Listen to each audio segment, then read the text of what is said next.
TF2 is a game with a lot of weapons, and half of them are so bad. Okay, I'm over-exaggerating. Valve might have done a good job at making unlocked side grades and never outshining what you have at the start, but it seems sometimes their method of balance was just to make the weapon virtually unusable. Really, when was the last time you saw a heavy run the locust bar? And that's honestly one of the better bad weapons. But after watching a few rant videos, it made me start thinking about the worst primary for a few classes. And now I'm here to answer. What is the worst weapon for every slot of every class? And what would happen if I used the loadout created with those answers?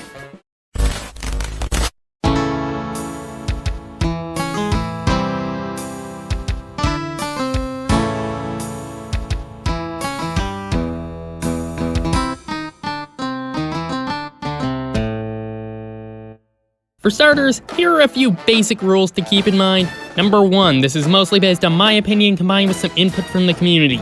You might go on daily killing sprees with the lock and load, but that doesn't mean it's very good in the eyes of the rest of us.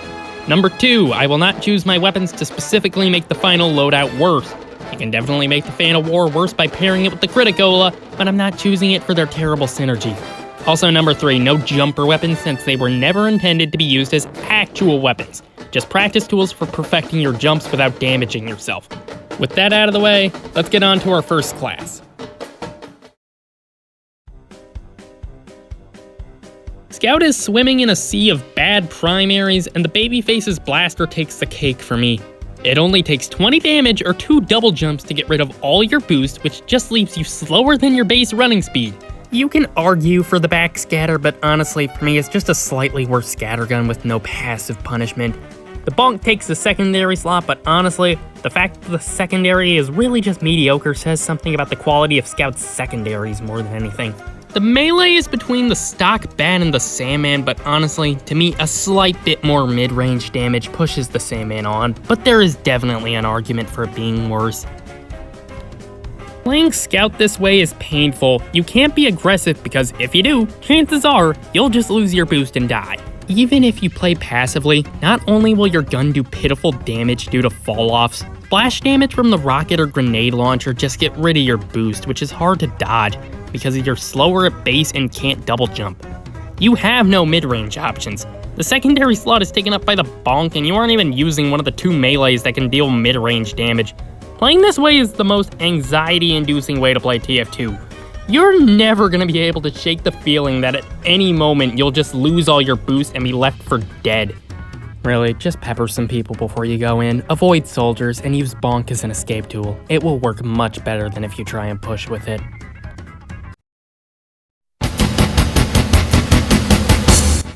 Soldier is next, and his primary is not the Cow Mangler.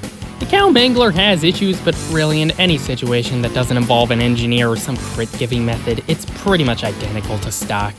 So just don't use it on Dust Bowl or when playing during October.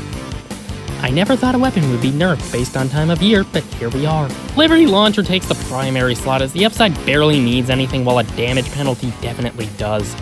The secondary slot is the Bison, no contest. Its damage is inconsistent, the projectile is hard to aim, and it just doesn't do as much damage as the shotgun. Really, why is this the weapon that Valve decided was worth $7? The melee slot goes to the Equalizer because the only situation where its upside takes effect isn't a good time to use it. It's a good time to get out of there. Why do you think the escape plan works? At low health, it helps you do what you want to do at low health. Get the fuck out of there. Melee combat on Soldier can already be a death trap, especially when you need to be incredibly vulnerable with no mobility options because rocket jumping will probably kill you. Soldier works. That's not a compliment. The Liberty Launcher isn't that good, but you can definitely work with the damage penalty. You can still 2-shot light classes at least.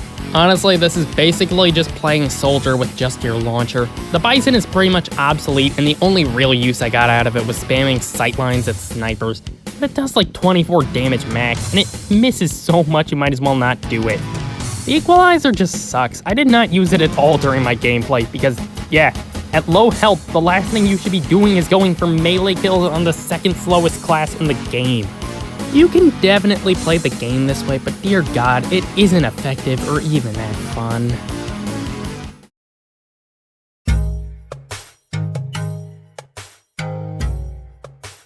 Pyro. The Flog can be annoying to fight against, but even if I'm terrible at it, I know Air Blast is important. Not to mention, even if you get crits, half the time the enemy team just runs away, leaving you in the dust with your weak as hell mobility. The Gas Passer is so bad, I don't think I even need to explain. You don't know how bad it is? I literally forgot about it initially when thinking of weapons because no one uses it. It's not even a so bad it's good weapon. It takes so long to charge that you won't even have it 99% of the time. And the upside it gives is nothing to you and underwhelming to your teammates. Hooray! Pyro can ignite his enemies now. It's not like you have a secondary that can ignite from a distance. Even if it couldn't before, that slot was taken by the Gas Passer. All your primaries ignite enemies already, so they have no advantage. And melee combat on Pyro is so bad, there is no point to igniting them that way. Your teammates can, I guess, ignite people now, but this is a game with health kits, medics, payload carts, and resupply cabinets, meaning Afterburn just isn't that good in most cases.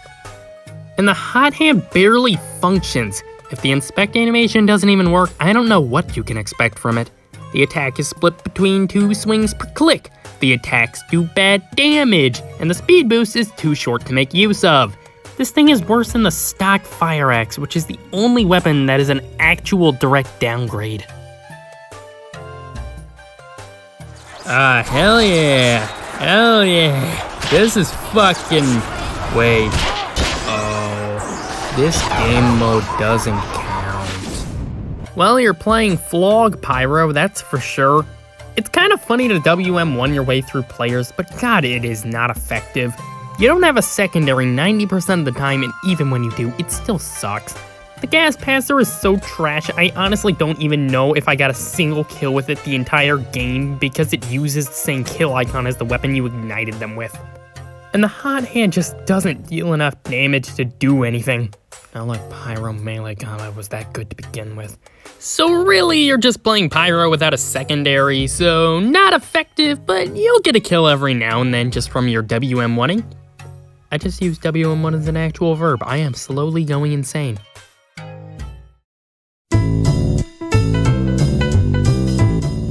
Demo has plenty of good weapons and plenty of bad ones. The base jumper forces you to use your secondary as a primary, which, yeah, was optimal at one point with sticky bomb launcher / booties, but the booties gave an actual upside. The base jumper really just helps prevent fall damage, which isn't even the biggest damage source when sticky jumping. The jump itself does more damage. Demo is much better off in terms of secondaries. If I had to pick, I'd probably go with the Splendid Screen. It does more damage on impact, but hell, why not have more resistances and just use your sword for the damage? You're charging, it's going to get a crit or mini crit anyways, but that's really more of an opinion on the Splendid Screen. It's still perfectly usable. The melees, well, yeah, I don't think anyone's complained about the Caber in a while. Even before the nerf, in a casual setting, was really just a sniper terrorizer more than anything. I don't know what you expect from a weapon that doesn't even have any blue stats. Plus, after the initial explosion, the only way to make it blow up again is if you touch a resupply cabinet or die. Demo can just be painful as it's about fighting your own muscle memory. I pretty much never played Demo Knight, but doing it without the longer melee range or increased turning control, god no. Combine that with the fact your only source of damage is the Caber, this just gets worse. Mess up your swing? Well, there's pretty much no point in fighting now. You can't even one-shot light classes. You really just gotta hope you get the kill on your first swing because after the Caber has exploded, it's just a downgrade in every way. The base jumper is pretty much pointless in this loadout.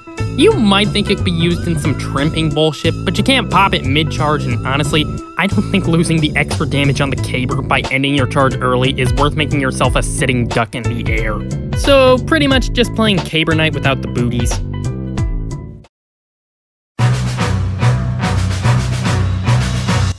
Heavy primaries are so similar that picking the worst one is one of the harder picks. The Huolong Heater definitely struggles in a lot of situations, but hell, the damage penalty is far more forgiving than the Natasha's 25% less damage, Jesus. Plus, the Huolong Heater can be fine as long as there's a friendly Pyro on your team. But really, which of the two you pick is more preference than anything. I just think the Natasha falls behind in anything other than annoying scouts. A lot less damage, and plenty of classes are already dead if they peek you. Natasha gets the slot. At least the secondary is easier. The buffalo steak sandwich tries to make you this incredible tank, but gives you a damage penalty and still leaves you slow as hell. All this without mentioning you're restricted to melee on heavy, a class most people can easily backpedal away from. And we're stuck with the funny JoJo meme weapon. Please like and subscribe for my funny shenanigans. The eviction notice goes for rapid fire low damage over slow fire high damage, which is just worse in pretty much any situation. Burst damage is much better than sustain, especially in fights that are often about ducking in and out between attacks. The whole speed boost mechanic is pretty much irrelevant too because the crew exists. Just use that. Heavy is dead simple and nothing has really changed that much. You still kill, just a lot slower and worse. Seriously, if I kept using this loadout enough, I would probably forget I wasn't using stock because not only is the view model so similar, the slowdown is barely noticeable. You might as well not even bother with the steak. It doesn't give you any sustain, and not only do you have a damage penalty, your health is being drained the entire time because you have the eviction notice equipped. Really, just don't bother with anything other than the Natasha except for occasionally throwing your teammate a health pack.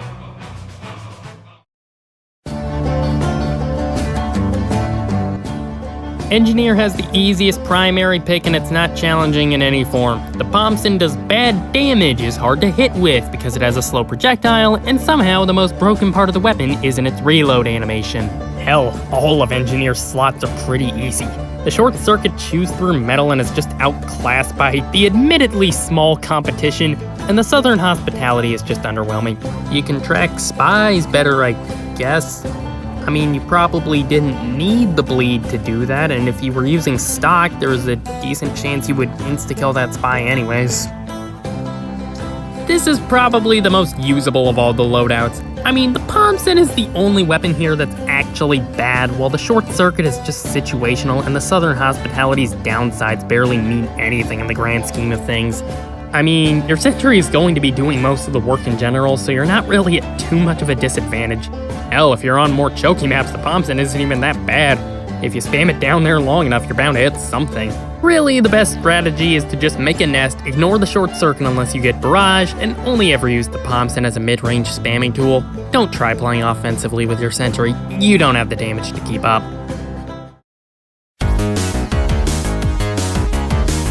Medic was another easy class because his stock primary and melee are terrible and the quick fix is simply underwhelming. The needle gun is hard to hit people with, it fires slowly, and does bad damage. The other needle guns suck, but they're definitely better with their added utility. Plus the crossbow exists and it's just an actually good weapon. The bone saw offers no actual benefit. The Vitasaw at least lets you keep Uber, the amputator gives AoE healing, and the solemn vow helps you know what you're getting into. The Uber saw is the Uber saw. The Bone Saw gives no utility other than, I guess, the best DPS, but you're a medic, why are you focusing on DPS? The quick fix is perfectly fine, but its Uber is the worst. There's really nothing much more to say. Medic is definitely playable, and honestly, it's about as painful as playing Medic normally. So very. Yeah, neither the stock needle gun or bone saw are good, but they do what you really only need them to. Defend yourself in a last-ditch situation. This loadout is perfectly usable. You're really just playing quick fix Medic, and while you definitely could have better picks for primary and melee, Medic is far from unplayable.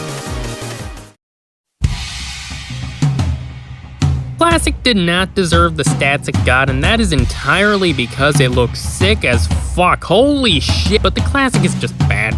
No real way around it. Don't want to get tunnel vision as much? You could just unscope every now and again. It's not that hard.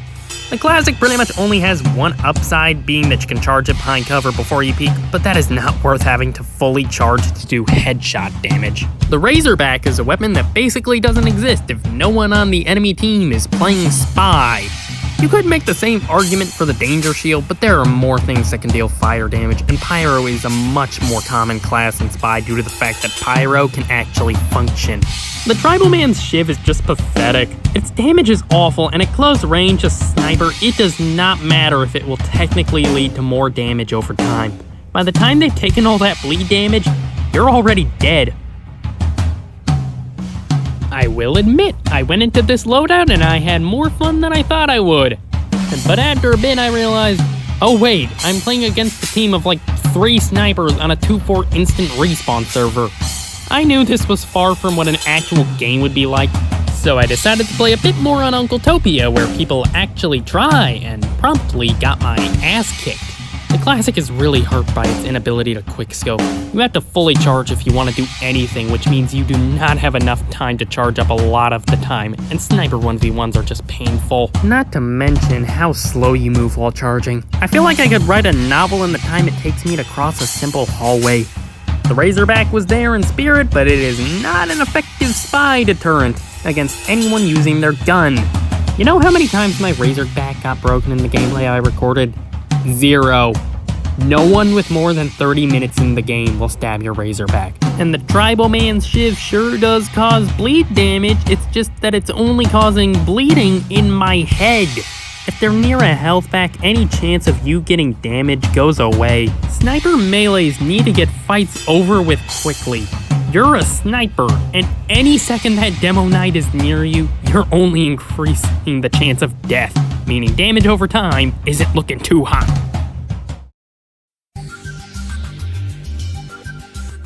Spy already isn't that good of a class, but add the fact that I suck at him, and hell yeah, baby, it's time for intense spy gameplay. The Enforcer isn't that bad, but that's really just its downsides not meaning that much, while at the same time its upsides don't mean that much. The Dead Ringer is definitely spies worth watching in my eyes. You can feign death, but you can't go invisible normally, and trust me, it is not a good idea to rely entirely on your disguise. The Eternal Reward hurts. It makes disguises too hard to get considering how much it hurts your cloak drain. You fuck up a stab once, well, you're screwed because you lost your disguise, and if you want it back, you need to use your entire cloak meter, which is just a better tool to have. All these sacrifices are not worth the instant disguise on backstab, especially since it really doesn't fool people in most cases. The red tape recorder, no, it just destroys buildings slower. What's the point? Sappers are most effective during pushes, and extra damage will help your team more in that situation. And on your own, if the engineer dies, it's better to take it out faster before a friendly engineer can remove it.